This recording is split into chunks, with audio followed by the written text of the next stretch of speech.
Hey Lake Point, Pastor Michael here to get you caught up on the 9th week of our series, A Free Humanity. In this series, we're looking at Paul's letter to the churches in Galatia.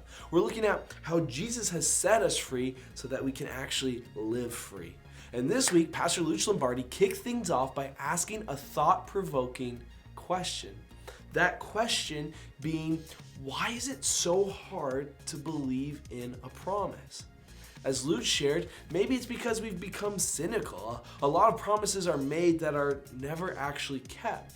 On the campaign trail during an election, many promises get made only to learn that after an election, the promises fall by the wayside. Some of us have had people close to us make promises to us that have not been fulfilled. Others have influenced us in not trusting promises. They tell us things like, you can't pull all of your trust in others, you need to trust in yourself. You're the only one that can ensure your own freedom.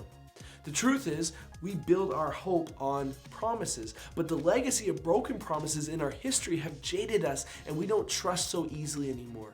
The deceptive arguments of others put doubt in our ability to trust the promises of other people, and so we resolve to simply just trust in ourselves.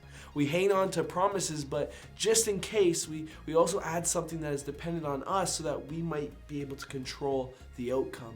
Yet Paul, in the letter of the Galatians, emphasizes that there is a promise of freedom that has transformed our humanity, a promise that you can really put your hope in. In chapter 3 of Galatians, Paul tells the Galatian church that quite simply they're being stupid. Paul uses several rhetorical questions to make the point of how senseless it was that the Galatian believers go back to being enslaved to rules and to regulations when they had been made free in Christ. For starters, he asks them, he says, who has cast a spell on you? AKA, who's been using religion and spirituality to control or to manipulate you?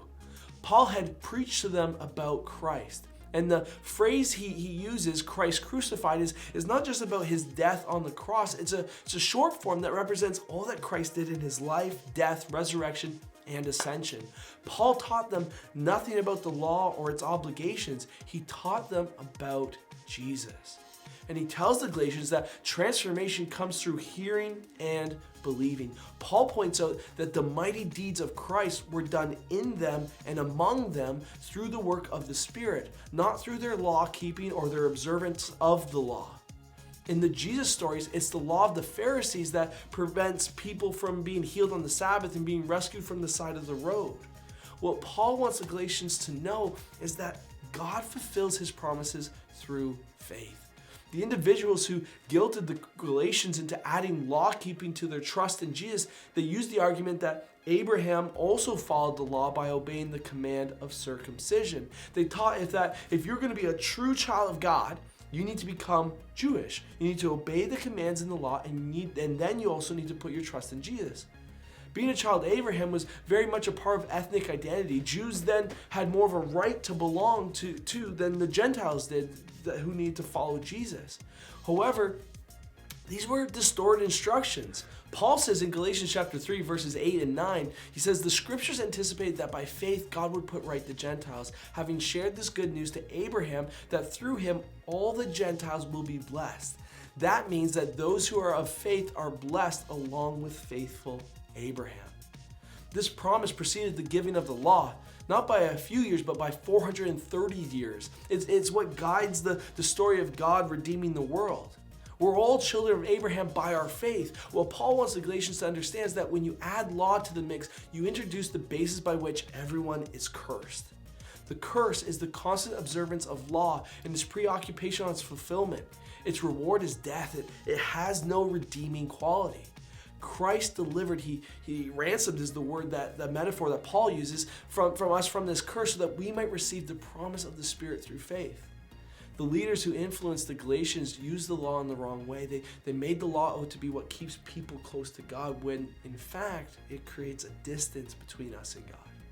Now, although we often distort our relationship with God and put emphasis on the wrong things, we can be thankful that God's promises do not depend on us.